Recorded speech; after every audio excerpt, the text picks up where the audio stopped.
Hi guys, कैसे हैं आप सब। मैं आशा करती हूँगी कि आप सब ठीक होंगे अपने अपने घरों में।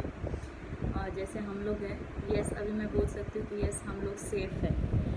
जो मैं आज ये वीडियो बना रही हूँ, बेसिकली मुझे कुछ अपडेट देना है जो पिछले 1 महीने से हमारी फैमिली सफ़र कर रही थी। मैं ये नहीं बोलूँगी कि बहुत डिफ़िकल्ट फेज़ था, बट यस, बहुत ज़्यादा डिफ़िकल्ट फेज़ था।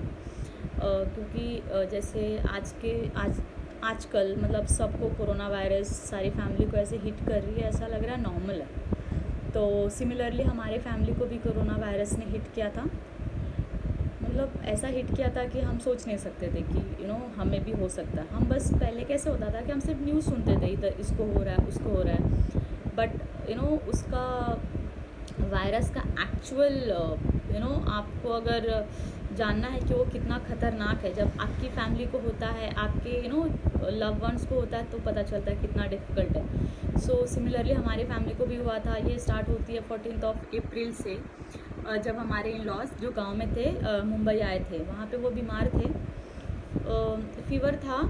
उसके बाद उन्होंने वैक्सीनेशन लिया तो और फीवर बढ़ गया, और वहाँ पे कोई देख रेख करने के लिए नहीं था, बिकॉज़ मेरे फादर इन लॉ थे और मेरे ग्रैंड फादर इन लॉ गाँव में थे। तो और उनका टिकट था मुंबई आने के लिए, तो वो मुंबई आए। हमें नहीं पता था कि कोरोना का कुछ हो सकता है, बिकॉज़ वहाँ पे उन्होंने ये टेस्ट करवाई थी, एंटीजन टेस्ट करवाई थी। वहाँ पे उनको नेगेटिव निकला था, तो ऑब्वियसली नेगेटिव निकला है तो फिर क्यों टेंशन लेंगे। बट जब आए वो मुंबई, और जब हम सब लिविंग रूम में बैठे थे, आते ही वो खांसने लगे, बहुत ज़्यादा कफिंग कर रहे थे। तो हमें थोड़ा डाउट हुआ, बट वी वर श्योर कि अभी तो रिपोर्ट तो नेगेटिव है, तो कुछ टेंशन तो है नहीं। बट उस दिन फिर भी हमने एज अ प्रिकॉशन हमने मास्क लगाना चालू किया। बट हमने मास्क ऑलमोस्ट 2-3 घंटे के बाद लगाना चालू किया। हमारे घर में एक छोटा सा बेबी है, मेरा बेबी है, 8 मंथ्स का बेबी है, तो हमें लगा कि वी शुड टेक प्रिकॉशन। नहीं भी है तो भी हम प्रिकॉशन तो ले सकते हैं। तो फिर उस दिन वैसे ही चला गया, मतलब बात करने में कैसा क्या। फ्रॉम नेक्स्ट डे ऑनवर्ड्स मेरे जो ग्रैंड फादर थे उनको फीवर आया। वो भी कफिंग कर रहे थे, बट उतना ज़्यादा नहीं। मतलब जितना मेरे फादर इन लॉ का हालत ख़राब था, उतना मेरे ग्रैंड दादाजी है, मतलब मेरे दादाजी, उनका हालत इतना ख़राब नहीं था। मतलब ही वॉज एक्टिव, जैसे पहले थे वैसे ही।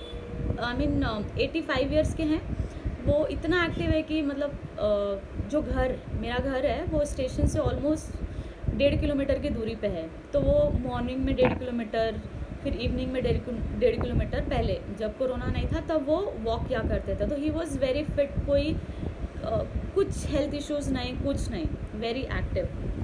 तो बट दादाजी को फीवर आया तो हम थोड़ा सोचने लगे कि कुछ गड़बड़ तो नहीं है। बट स्टिल हमने उनको जो डोलो होता है मेडिसिन वो दिया।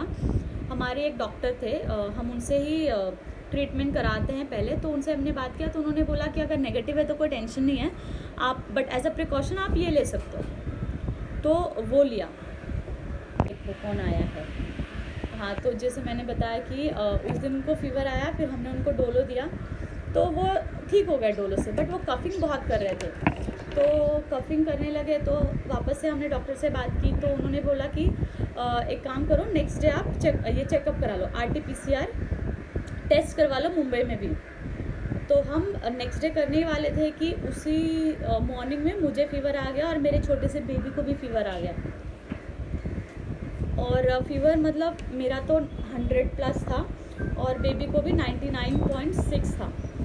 तो फिर हमें लगा कि चलो पूरी फैमिली का ही हम टेस्ट करवा लेते हैं, बिकॉज़ बहुत क्रिटिकल लग रहा था हमें। डॉक्टर से भी बात हुई तो डॉक्टर ने भी बोला कि अभी इतनी फैमिली को फीवर आ रहा है, कफिंग कर रहे हैं, तो कुछ तो इश्यू हो सकता है। तो फिर हमने RT-PCR टेस्ट करवाया, बट उसका रिपोर्ट कुछ 72 आवर्स के बाद आने वाला था। तब तक डॉक्टर ने बोला एक काम करो, आप ब्लड टेस्ट करा लो पूरी फैमिली का। तो हमने जल्दी में सबका ब्लड टेस्ट करवाया। बाबू रुको, ब्लड टेस्ट में ज़्यादा, एक मिनट का, ये मुझे वीडियो बनाने नहीं देगा।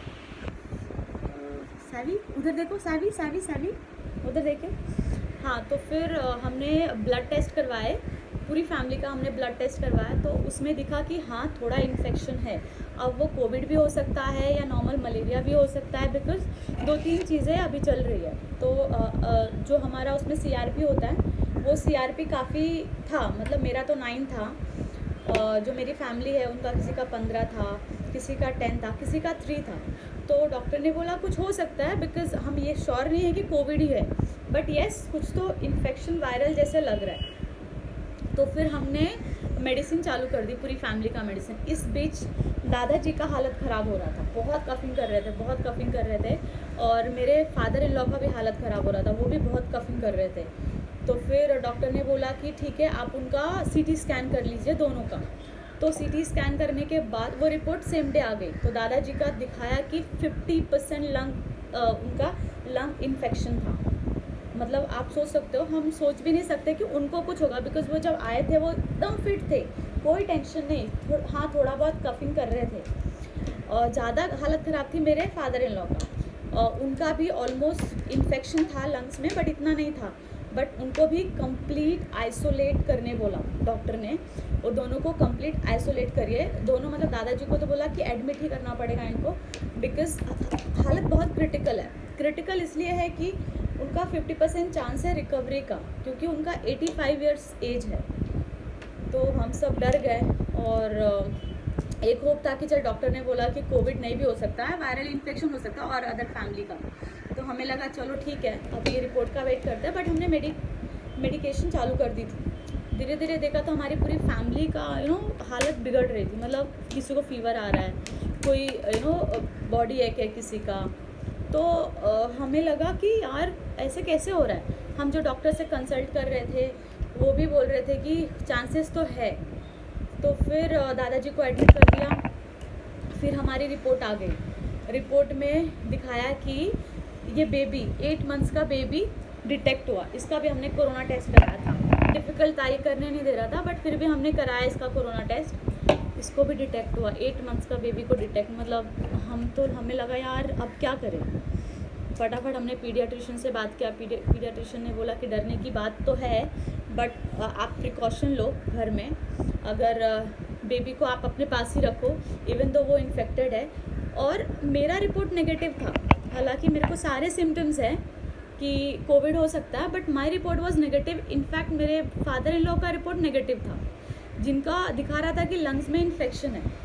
तो रिपोर्ट में बहुत ही गड़बड़ थी। मेरी सिस्टर इन लॉ, जिनको रिपोर्ट के पहले कोई भी सिम्टम्स नहीं था, वो भी पॉजिटिव डिटेक्ट हुआ। मेरे हस्बैंड डिटेक्ट हुए।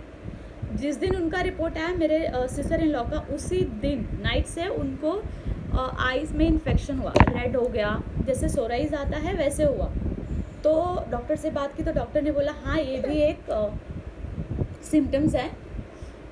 बेबी आप रुको ना, क्या चाहिए आपको? डॉक्टर ने बोला ये भी एक सिम्टम्स है कोविड का।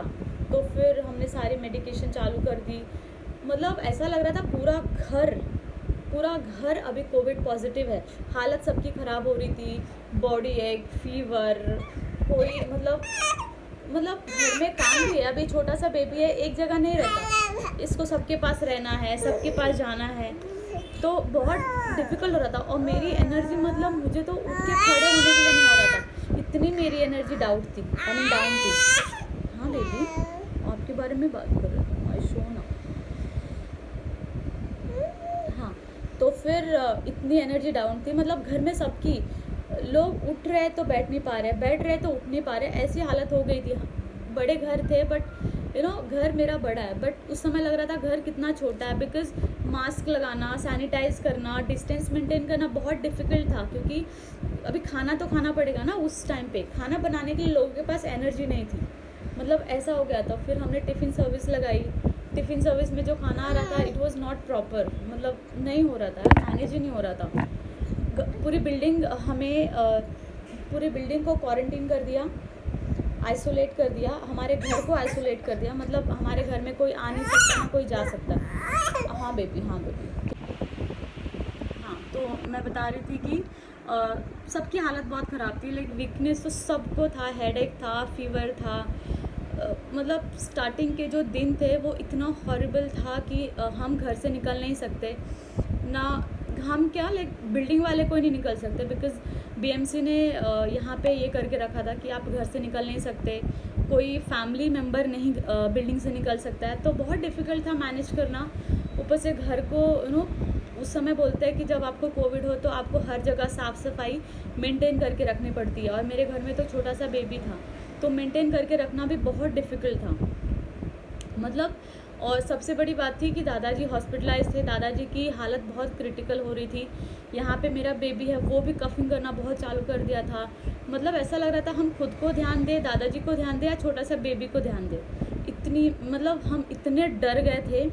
मेरे मॉम डैड जो काफ़ी दूर रहते हैं वो कॉल कर रहे थे, but they can not help us, because ये कंडीशन में कोई भी आपका हेल्प नहीं करेगा। हमें कभी कभी लग रहा था हम हॉस्पिटल में एडमिट हो जाते हैं, एटलीस्ट वहाँ पे प्रॉपर देख रेख डॉक्टर के इसमें रहेंगे, निगरानी में रहेंगे, बट ऐसा लग रहा था हमें बेड कौन देगा। दादाजी को इतना मुश्किल से वो एक बेड मिला था, वेंटिलेटर वाला और ऑक्सीजन वाला।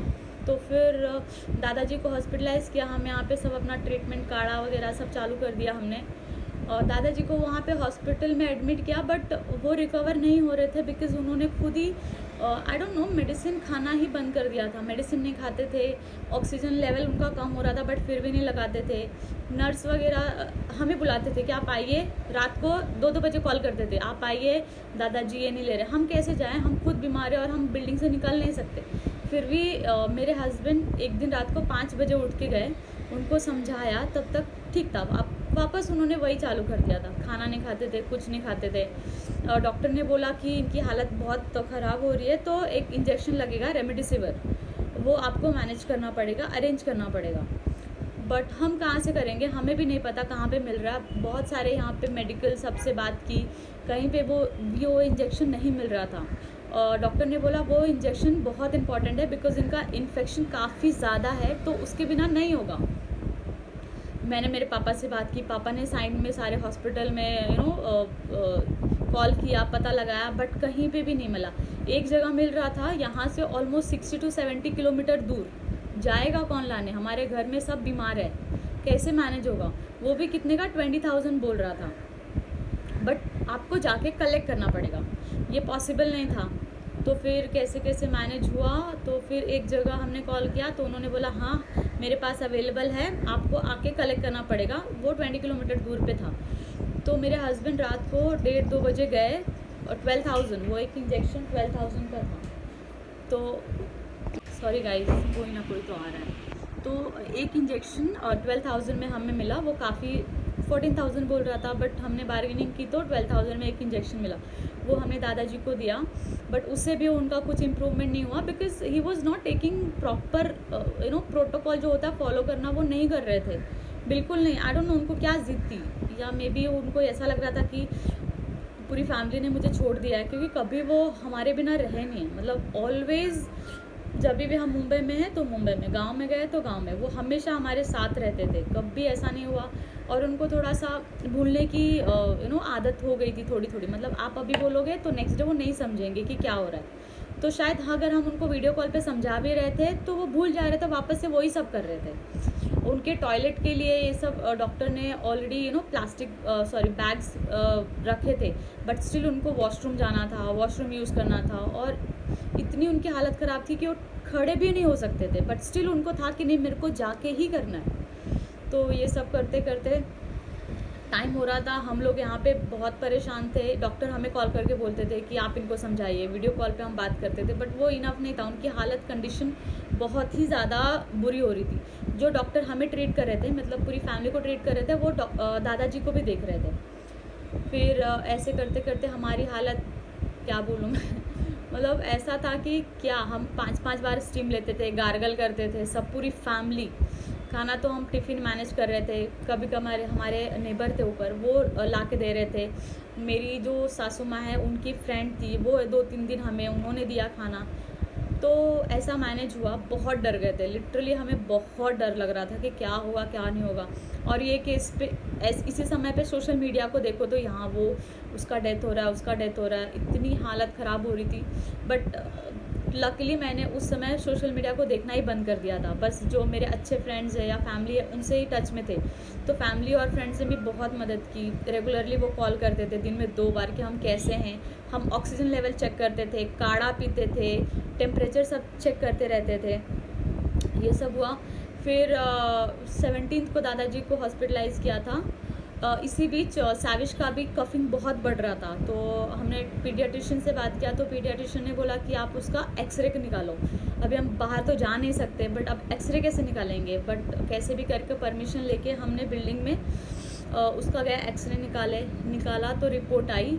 लकली टचवुड उसका रिपोर्ट नॉर्मल था। डॉक्टर ने बोला आपको टेंशन लेने की ज़रूरत नहीं है, उसका रिपोर्ट नॉर्मल है, बस आप उसका ध्यान रखिए। तो वो नॉर्मल था। हमें थोड़ा सा रिलीफ मिला, क्योंकि ऐसा बस रोना आ रहा था उस समय। बस क्या बोलूँ, बस रोना आ रहा था कि क्या करे क्या नहीं करे। पूरी फैमिली, हम मेडिसिन इतने मेडिसिन खाते थे पूरी फैमिली। कोई वो खा रहा है, कोई वो खा रहा है, कोई वो खा रहा है।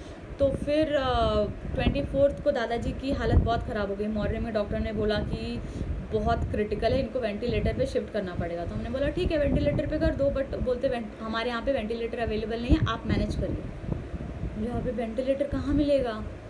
फिर 2 घंटे हमने इधर ट्राई किया, उधर ट्राई किया, ये कॉल्स वो कॉल। मैंने सोशल मीडिया पे भी डाली, व्हाट्सएप पे डाला, फेसबुक पे डाला, बट कहीं पे भी कुछ, बहुत लोगों ने ट्राई किया बट कहीं पे भी कुछ नहीं हुआ। हम जस्ट ट्राई कर रहे थे 2 घंटे में दादाजी का। वो समय ऐसा था कि मतलब क्या हो गया। अच्छे खासे दादाजी जो चल के गए थे अच्छे से, उनको कोई कंडीशन, मतलब कुछ प्रॉब्लम नहीं था, कुछ नहीं, सिर्फ कफिंग हो रही थी और हल्का सा फीवर आया था, उसमें उनका ये हो गया। तो दादाजी पास्ड अवे। फिर क्या, हम लोग की हालत क्या बोलूँ, मतलब पूरी फैमिली ऐसे शैटर्ड हो गए थे, मतलब क्या हो गया हमारे घर में। बट फिर भी हमने कैसे कैसे मैनेज किया। फिर उनकी बॉडी को तो हमें हैंड ओवर नहीं कर सकते थे, तो बीएमसी ही उनको लेके गई। मेरे फादर इन लॉ और हस्बैंड को बुलाया, तो ये कार से गए और वहाँ पे उनका ये हुआ अंतिम संस्कार, जो भी बोलते हैं रिचुअल्स। तो फिर वो 13 डेज़ फॉलो करना होता, वो हमने उसके नेक्स्ट डे से नहीं किया, बिकॉज़ हम लोग खुद बीमार थे। हम खुद इतने वीक थे कि उसमें कैसे कुछ चीज़ें आपको नहीं खानी होती, जैसे ऑयल नहीं खाना होता है आपको, उस टाइम पे हल्दी वगैरह नहीं पीना होता है, बट वो सब हम पी रहे थे और खा रहे थे। लकीली हमें ऑलमोस्ट 7 to 8 डेज़ लगे प्रॉपर रिकवर होने में, पूरी फैमिली को। जैसे जैसे रिकवर हो रहे थे, टचवुड सब अच्छे से होने लगा। हमने प्रॉपर फॉलो किया, स्टीम, गार्गल, काढ़ा, हल्दी का दूध, हल्दी का पानी, सब हम प्रॉपर लेते थे। तो ये कंडीशन थी हमारी फैमिली की। भगवान ना करे किसी को भी ऐसा कुछ हो अभी तक, बिकॉज़ येस हमने दादाजी को खो दिया, बट कहीं ना कहीं उनकी भी गलती थी। अगर वो शायद प्रॉपर जो प्रोटोकॉल होता है कोविड का फॉलो करते, तो वो भी हमारे साथ होते। But I don't know, may be वो हार मान गए थे या फिर जिद था उनका, या जो भी है ऐसा हुआ। तो ये जो हमारे दिन थे वो बहुत ही हॉरिबल थे। फिर सब रिकवर होने के बाद हमने प्रॉपर पूरे घर को सैनिटाइज़ कराया प्रोफेशनल से बोल के। अभी भी हम लोग स्टीम लेते हैं, गार्गल करते हैं कभी कभी और प्रॉपर सैनिटाइज़ करते हैं। तो ये थी हमारी कंडीशन। आई होप आप सब सेफ रहो। Thank you.